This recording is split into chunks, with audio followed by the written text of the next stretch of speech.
एक ही शहर में, लेकिन बिल्कुल अलग अलग दुनिया में दो भाई रहते थे। बड़ा भाई था सुखदेव, जो शहर का सबसे अमीर कपद्धा व्यापारी था। उसका आलीशान मकान संगमरमर का बना था और हर कमरे में महंगे हीटर और मोटी मुलायम रजाइयां थीं। छोटा भाई था विपिन, जो एक मेहनती रिक्शा चालक था।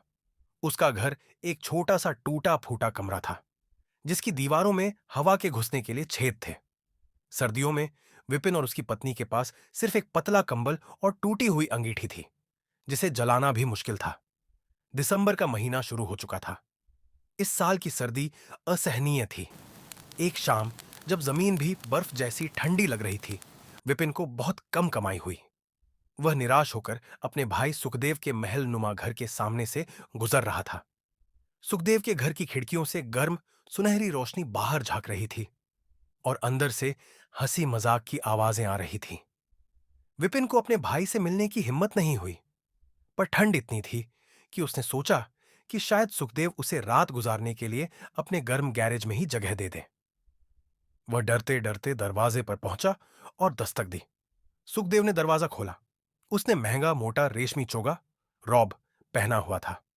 विपिन को ठंड से कांपते और फटे पुराने कपड़े में देखकर सुखदेव ने नाक सिकोड़ी। क्या है विपिन, इतनी रात को? सुखदेव ने रूखेपन से पूछा। विपिन ने हाथ जोड़े। भैया, इस साल ठंड बहुत ज्यादा है। घर में दीवारें टूटी हैं और कमाई भी नहीं हुई। क्या मैं बस आज रात आपके गैरेज में जमीन पर सो सकता हूं? बाहर तो जान निकल रही है।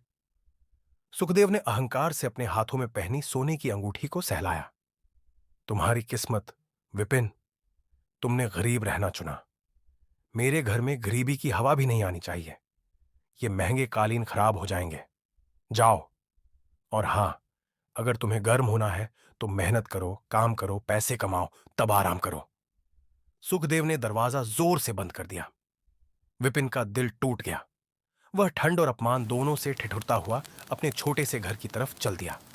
जब वह अपने घर पहुंचा तो उसकी पत्नी राधा अंगीठी के पास बैठी थी, उसे जलाने की नाकाम कोशिश कर रही थी। क्या हुआ? राधा ने पूछा। विपिन ने उदासी से सारी बात बताई। राधा ने लंबी सांस ली, पर वह नाराज नहीं हुई।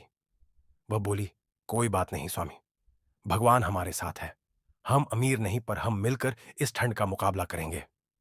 दोनों पति पत्नी ने कमरे के सभी छेदों को पुराने कपद्दों से बंद किया।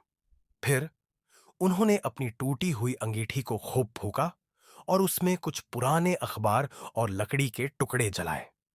अंगीठी से निकलने वाली मामूली सी गर्माहट भी विपिन को दुनिया की सबसे बड़ी दौलत लगी, क्योंकि यह प्यार और साहस से आई थी। वे पतले कंबल में एक दूसरे से सटकर सो गए। उसी रात सुखदेव अपने महंगे हीटर के सामने लेटा था।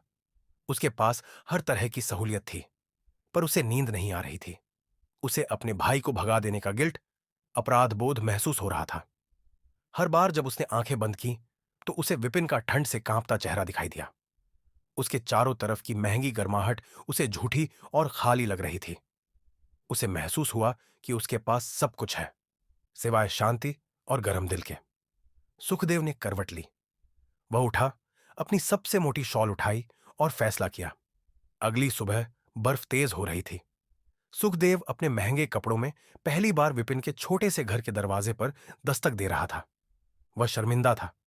जब विपिन ने दरवाजा खोला तो सुखदेव ने बिना कोई शब्द बोले अपनी सबसे मोटी ऊनी शॉल विपिन को दे दी। भाई, सुखदेव ने दबी आवाज में कहा, माफ करना।